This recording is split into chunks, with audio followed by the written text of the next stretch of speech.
শুক্রবার মানেই হচ্ছে একটু স্পেশাল খানাদানা, বিশেষ করে বাচ্চাদের জন্য। প্রিয় ভাই বোন বন্ধুরা সবাইকে আসসালামু আলাইকুম এবং আদাব। সবাই কেমন আছেন?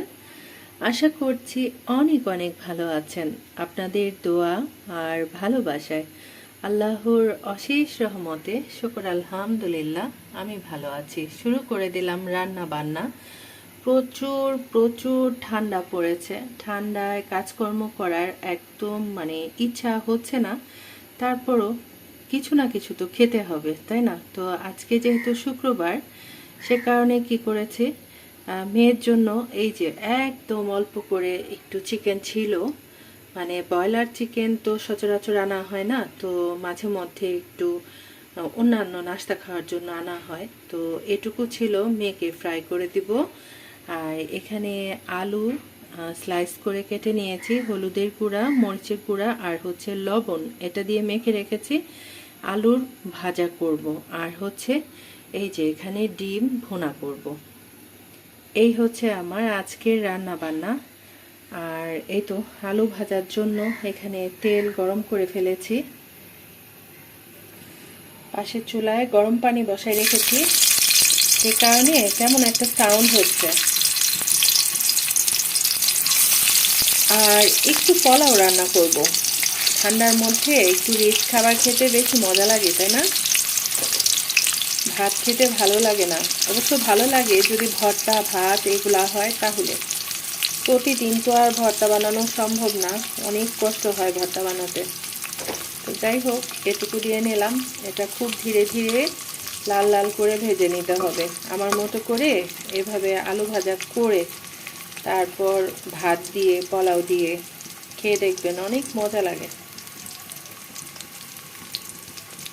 প্রিয় ভাই বোন বন্ধুরা, যারা লাইক করতে ভুলে গেছেন তাদেরকে মনে করিয়ে দেওয়ার জন্য আমি আছি। ঝটপট একটা লাইক করে ফেলবেন।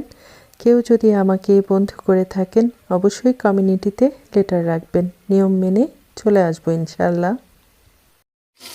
আলু ভাজাটা দেখে মনটা ভরে গেল, এত সুন্দর লাগছে দেখতে। আর এই ভাজাটা খেতেও কিন্তু অনেক বেশি মজা। সাদা ভাতের সাথে ডাল দিয়ে খেয়ে দেখবেন কি যে মজা। আর কি যেন বলে, এখানে হচ্ছে পলার চালটা আমি ধুয়ে ভিজাই রেখেছি। কিছুক্ষণ চালটা ভিজাই রেখে রান্না করলে রাইসটা কিন্তু একটু ঝরঝরে হয়। ডিমটা একদম শেষে রান্না করব। আর এই তো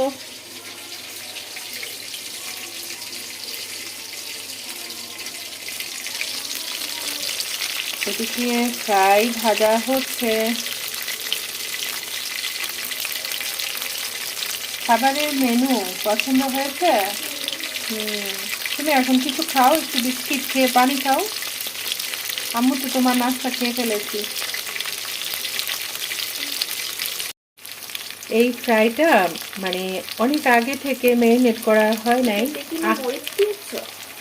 এখানে কাঁচা মরিচ বাটা দিয়েছি, সয়া সস দিয়েছি, আদা রসুন বাটা দিয়েছি, একটু শুকনা মরিচের গুঁড়া দিয়েছি, তারপর লেবুর রস দিয়েছি।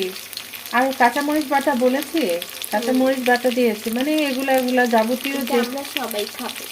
কেন সবাই খাবো? এটা সব তোমার। তাহলে এই যে এইটা হচ্ছে বাবার, এটা হচ্ছে আমার, আর কোনটা কার? আর এটা বাবার, হ্যাঁ এটা আমার, আচ্ছা এটাও আমার, আর এটা তোমার। তাই? হ্যাঁ।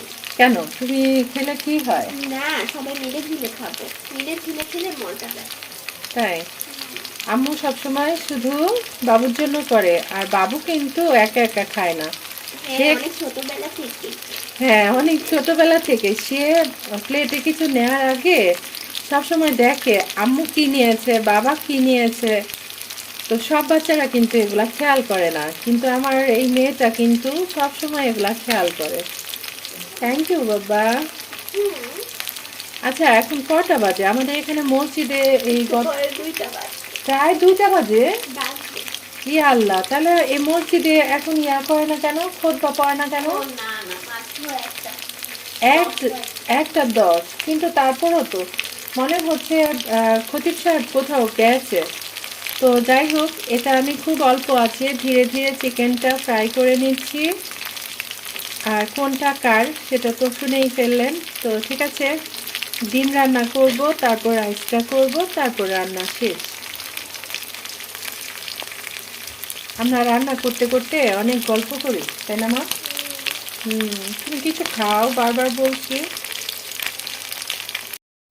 আজকে হচ্ছে টুনিটেক রান্না বান্না। ভেবেছিলাম রান্নাই করব না, তারপর হঠাৎ করে মনে হলো আজকে শুক্রবার, মেয়ের জন্য কিছু না কিছু তো করতে হবে মেয়ের পছন্দ মতো। তারপর এই ছোটোখাটো আয়োজন আমাদের আজকের রান্না বান্না, খাওয়া দাওয়া। আপনাদের কার কাছে কেমন লাগলো ইচ্ছা হলে আমাকে কমেন্ট করে জানাতে পারেন।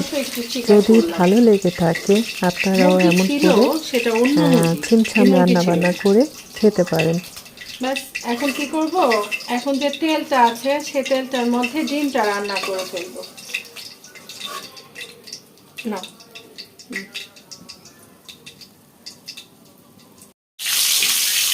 এই যে এই চিকেন ফ্রাই করা তেলটার মধ্যে এটা রান্না করলে এটার মধ্যেও একটা মাংসর ফ্লেভার চলে আসবে, খেতে অনেক বেশি মজা লাগবে। কিন্তু এটা মনে হয় একটু সুইট হলে ভালো লাগবে। কি ডিম? বললাম ঝালও করব না, মিষ্টিও করব না, মাঝামাঝি একটা করব, কারণ ঝাল কিছু নাই তো। কলা দিয়ে খাওয়ার জন্য আজকে কোনো মাংস রান্না নাই, কিছু নাই। আজকে আমাদের অন্যরকম ফ্রেঞ্চ ফ্রাই আর হচ্ছে তোমার চিকেন, আলু ভাজা, চিকেন আর আলু ভাজাটা মজা হয়েছে, তাই না? আমরা না কিছুদিন আগে খালি বারবার ফ্রেঞ্চ ফ্রাই করে খেতাম, হ্যাঁ এখন খাওয়া হয়। এখন কি করবো, পরিমাণ মতো পেঁয়াজ দিয়ে দেবো।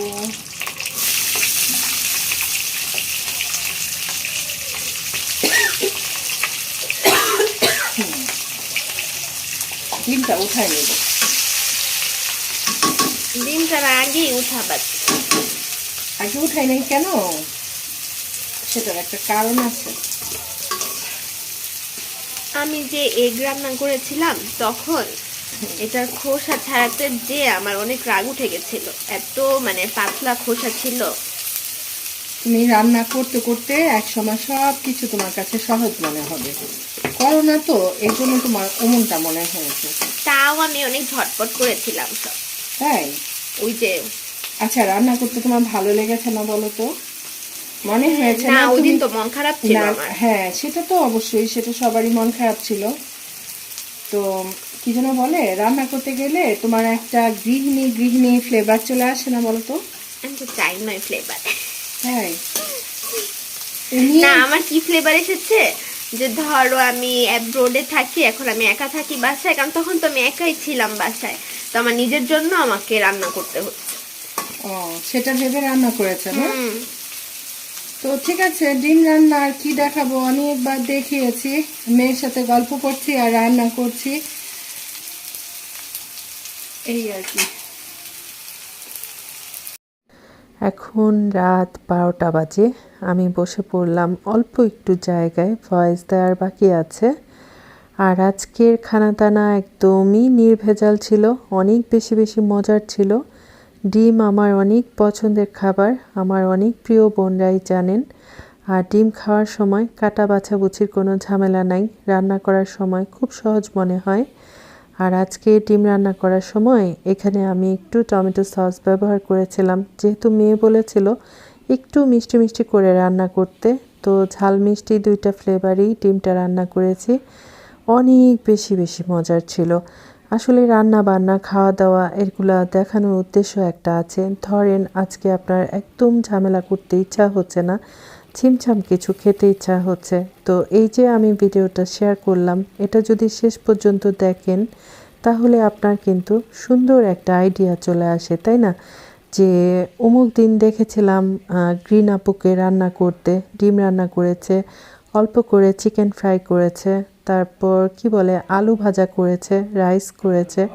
তো এগুলা রান্না করতে খুবই সহজ, কিন্তু খেতে যে কি পরিমাণ মজার ছিল বলে বোঝাতে পারবো না। তো আজকের ভিডিওটা খুবই ছোট্ট, আশা করি সবাই ফুল ওয়াচ করবেন। ভালো থাকবেন, সুস্থ থাকবেন। আল্লাহ হাফেজ, আসসালামু আলাইকুম।